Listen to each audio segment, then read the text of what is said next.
The desperate signal. The story opens in the vast darkness of space, where a small alien ship drifts helplessly among the stars. Inside, Captain Vex of the peaceful Altani species sits wounded at his control panel, his blue-tinged skin pale with fear and exhaustion. His ship's hull bears the scars of a brutal attack, with warning lights flashing red throughout the cramped bridge. For 3 solar cycles, Vex and his crew of 12 have been running from the Korath Empire, a ruthless military force that has been sweeping through their sector of the galaxy. The Korath are known for their cruelty, enslaving entire species and strip-mining worlds until nothing remains but dead rock. The Altani homeworld of peaceful Keth had been their latest target. Vex remembers the day the Korath warships appeared in their sky like black clouds blocking out the sun. His people had no weapons, no military, no concept of war.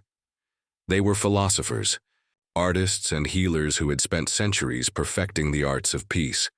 When the attack came, they could only watch in horror as their beautiful cities burned. Now Vex carries the last hope of his people. Hidden in his ship's cargo hold are 200 Altani children, the survivors of his world. He had managed to escape during the chaos, but the Korath had been hunting him ever since.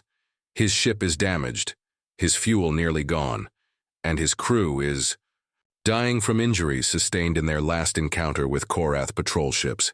The ship's communication officer, a young female named Nira, turns to Vex with tears in her large dark eyes. She reports that long-range sensors show 3 Korath destroyers closing in on their position. They have perhaps 6 hours before being caught, and their damaged engines cannot outrun the enemy vessels. Vex makes a desperate decision. He orders Nira to scan for any nearby civilizations, any species that might help them. The scanner picks up a strange signal from a small blue planet in a nearby system. The planet shows signs of a young civilization, with primitive radio waves and early space technology. The species appears to be called humans, and their world is named Earth. Most of his crew argues against contacting such a primitive species. What could they possibly do against the mighty Korath Empire?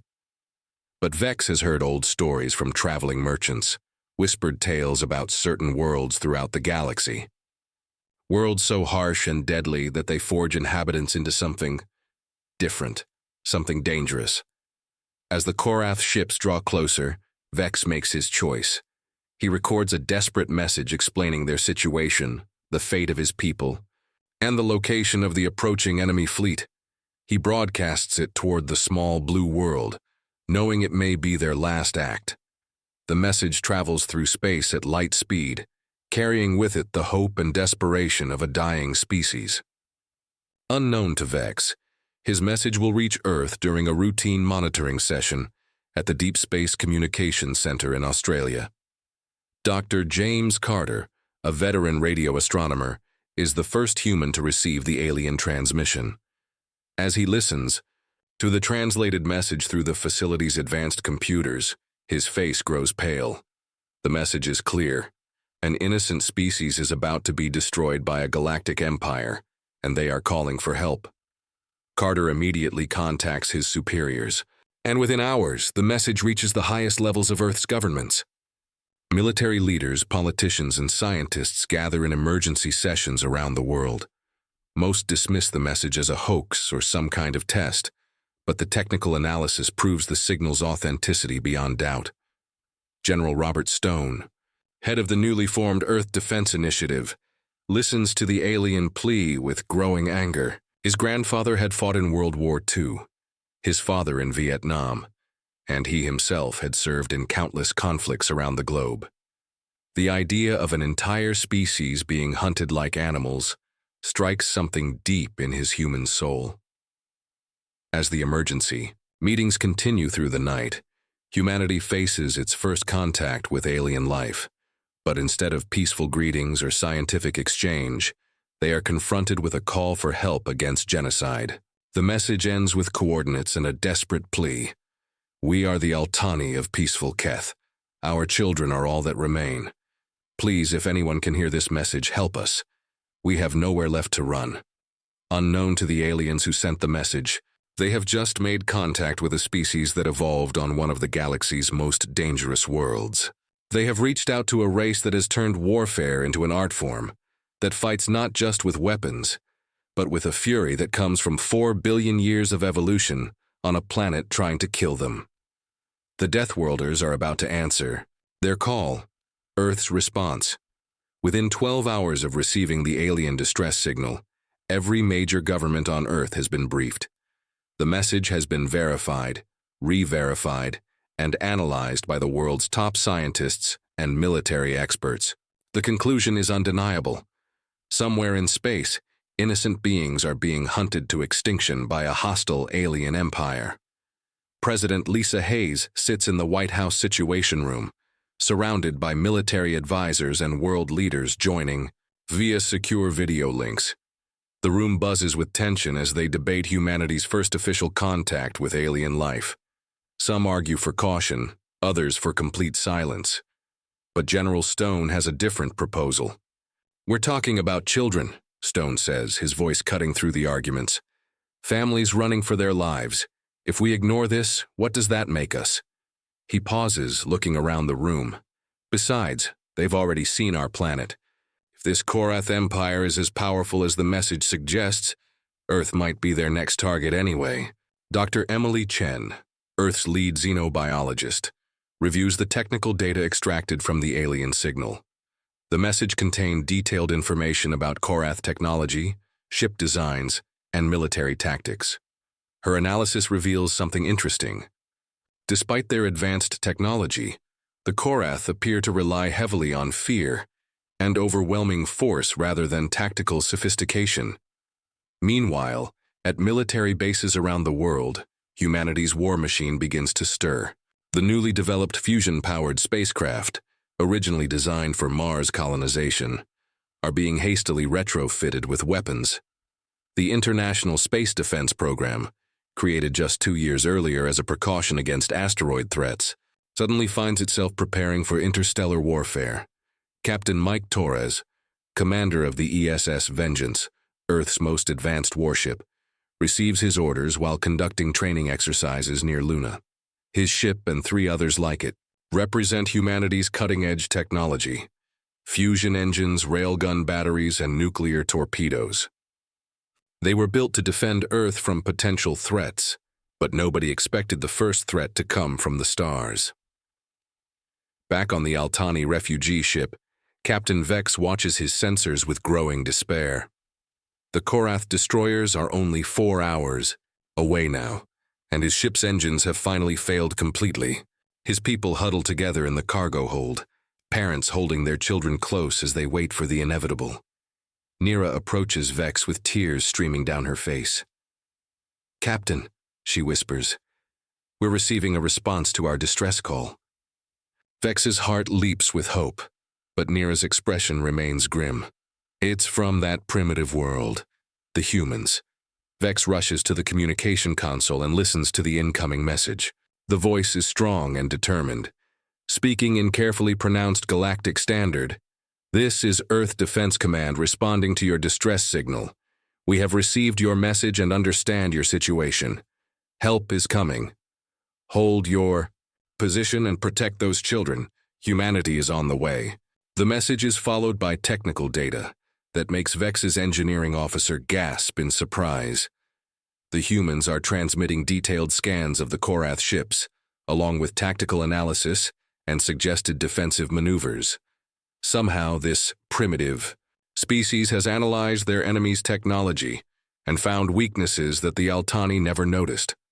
On Earth, the launch preparations reach a fever pitch. The 4 human warships are loaded with supplies, weapons, and volunteers from Earth's various military forces. Unlike the specialized armies of most galactic civilizations, humanity's military represents every possible form of warfare: naval, tactics adapted for space, Air Force precision strikes, Army ground assault techniques, and Special Forces infiltration methods. Commander Sarah Walsh, a former submarine captain now commanding the ESS Predator, studies the tactical data with her crew. Her executive officer, Lieutenant Commander David Park, points out something significant in the enemy ship designs. "Look at their armor plating," he says. "It's designed to deflect energy weapons, but it's relatively thin. Our kinetic weapons should punch right through." Dr. Chen makes a disturbing discovery while analyzing the alien message. The Korath Empire has been systematically destroying civilizations for over 1,000 years, wiping out dozens of species across multiple star systems. They seem to target peaceful, non-military cultures specifically, possibly because they offer no resistance. "They're not used to fighting back," she reports to the Defense Council. "Every species they've encountered has either surrendered immediately or been too weak to mount effective resistance. They've never faced an opponent that actively wants to fight."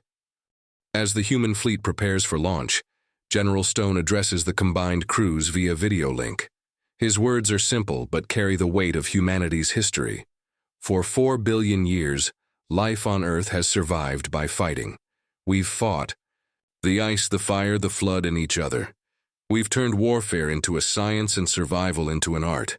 Today we take that heritage to the stars.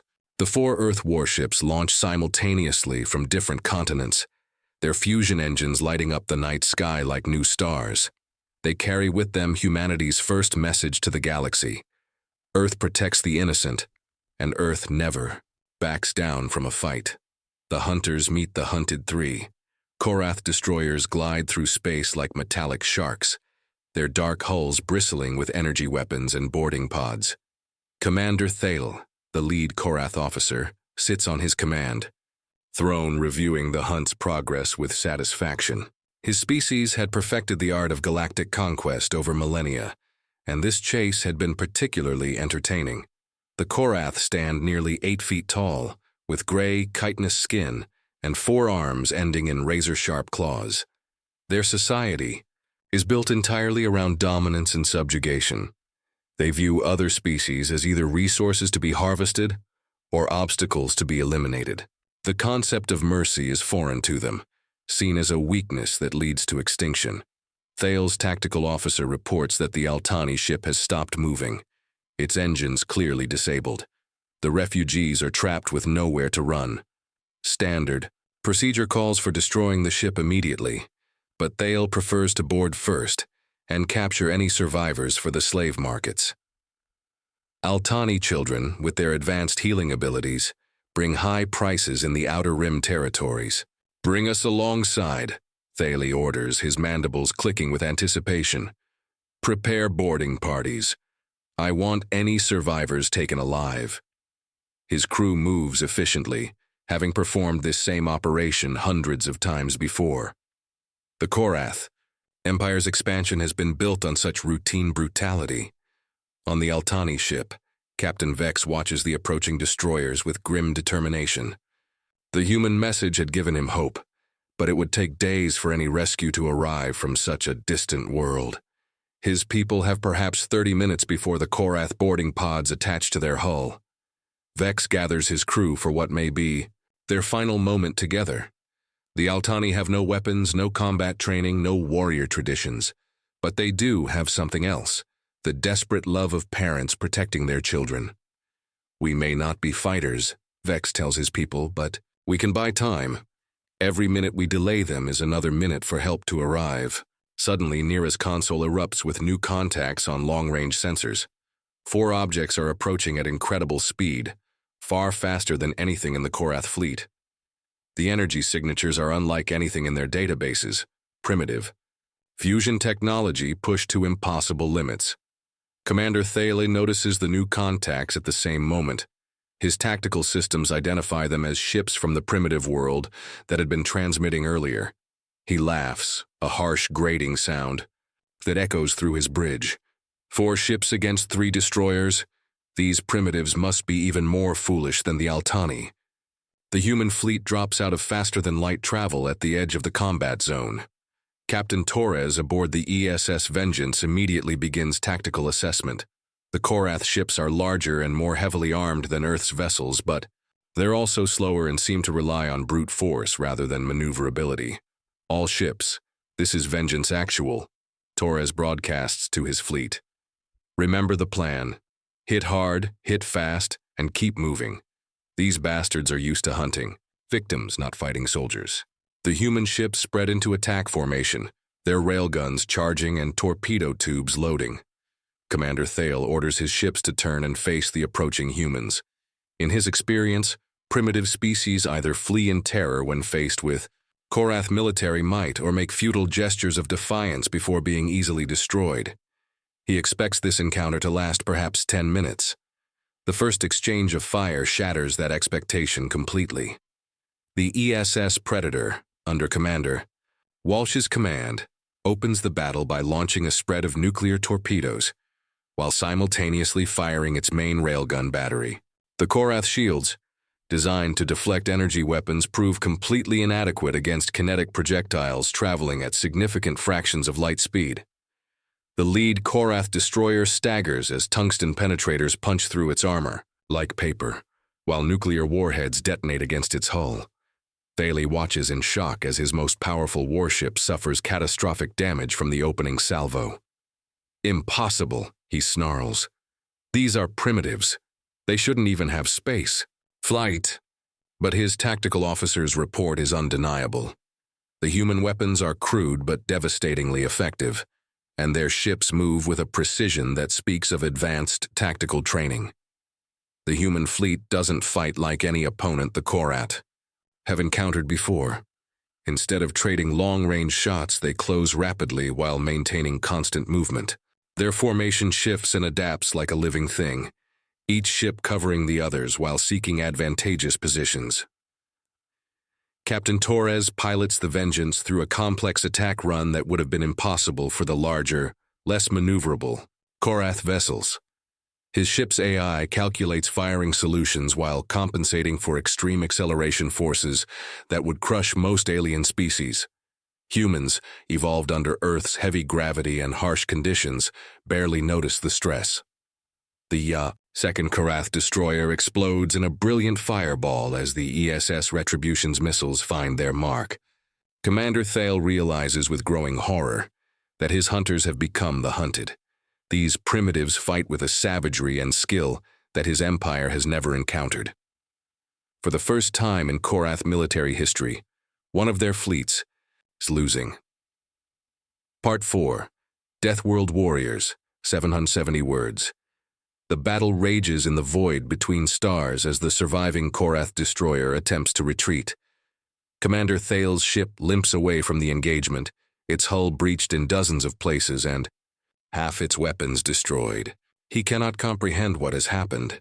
His technologically superior fleet has been devastated by primitive aliens using crude kinetic weapons. Captain Torres pursues relentlessly in the ESS Vengeance, his ship's railguns firing continuously. Each tungsten projectile strikes with the force of a small meteor, designed using principles learned from humanity's long history of warfare. The humans had taken every lesson from their violent evolution and applied it to space combat. Target. "Their engines," Torres orders his weapons officer. "I want them alive to answer questions." The Vengeance's precision strikes disable the Korath destroyer's propulsion systems, leaving it drifting helplessly. The hunter has become prey, trapped and at the mercy of species they had dismissed as primitives. Meanwhile, the other human ships move to assist the Altani refugee vessel. Commander Walsh docks the ESS Predator with the damaged alien ship, and her medical team immediately begins treating the wounded refugees. Dr. James Harrison, the fleet's chief medical officer, works alongside Altani healers to save lives. Human medics are amazed by what they find. The Altani are indeed a peaceful species, with no concept of warfare or violence. Their children gather around the human soldiers with curiosity rather than fear, despite having just witnessed a space battle. It's a level of innocence that strikes the battle-hardened humans deeply.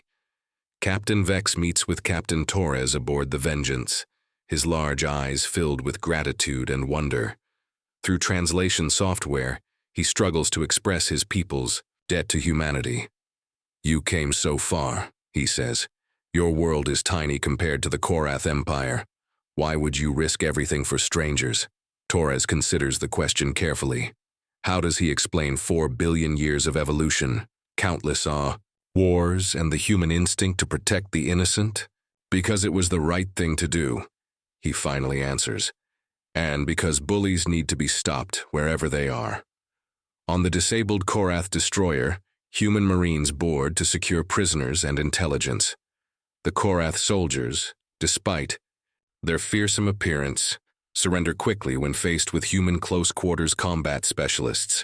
The aliens had never encountered opponents who seemed to enjoy fighting at close range.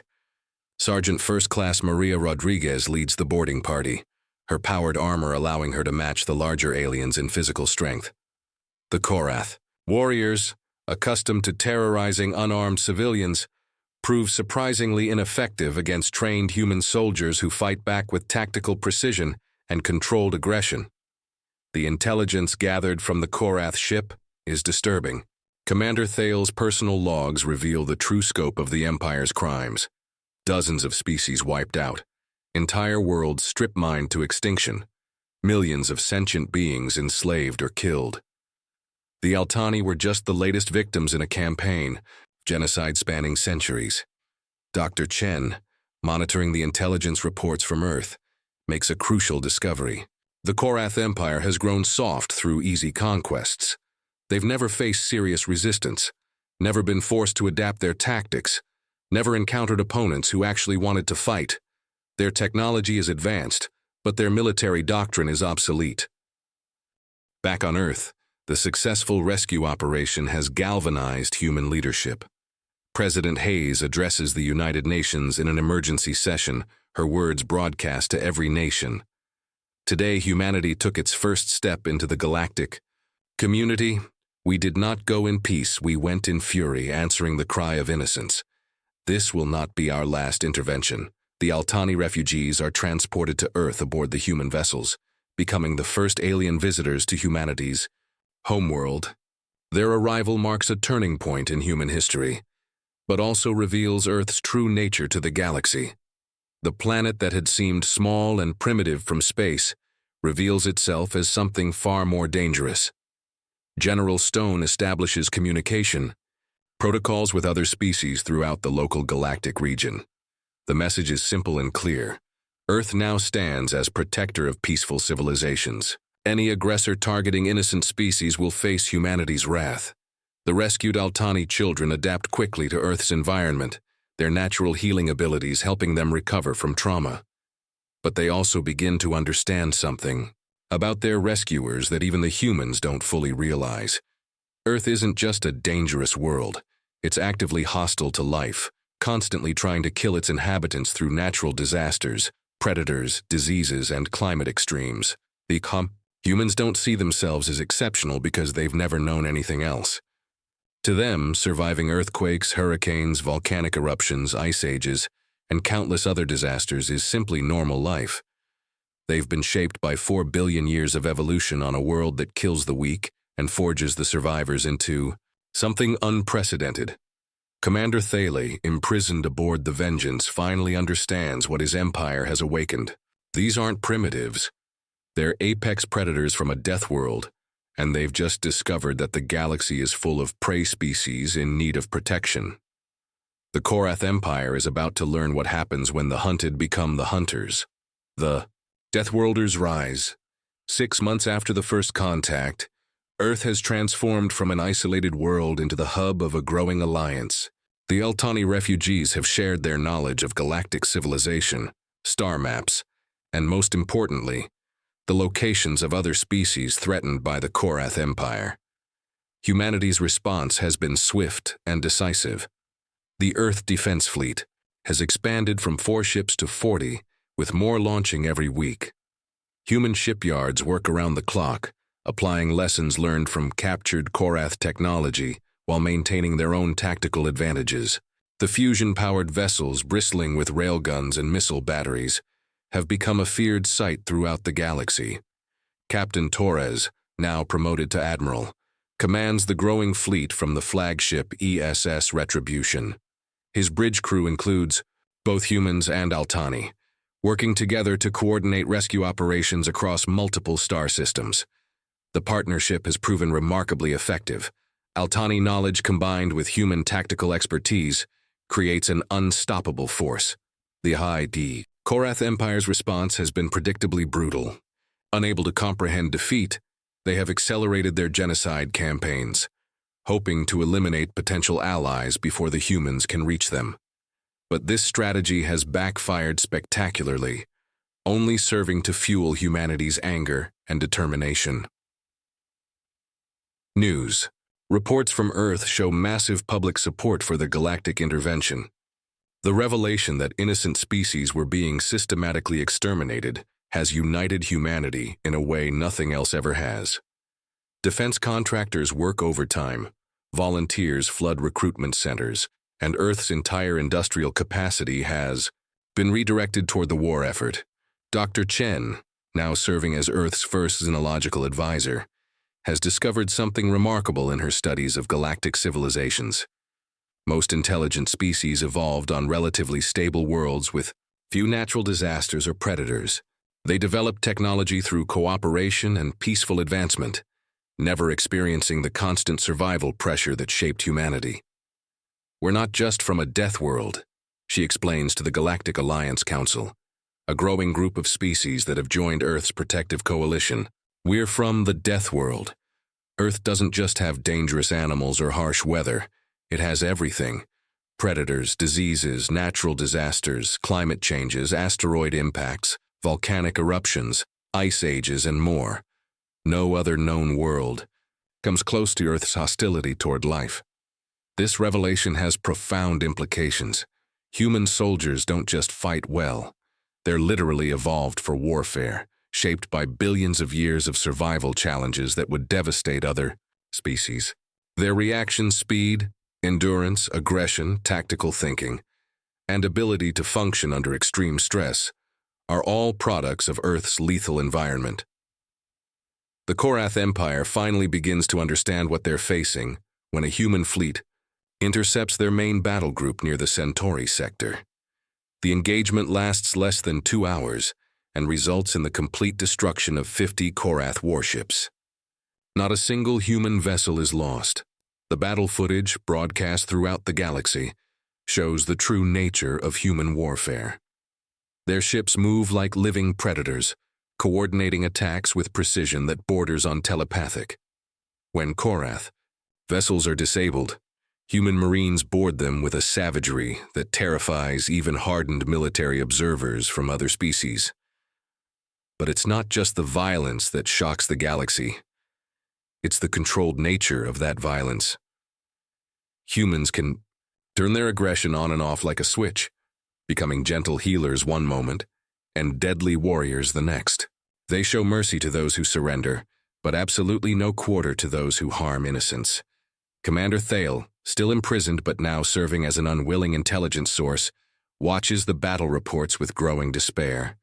His empire has awakened something that cannot be reasoned with, negotiated with, or intimidated.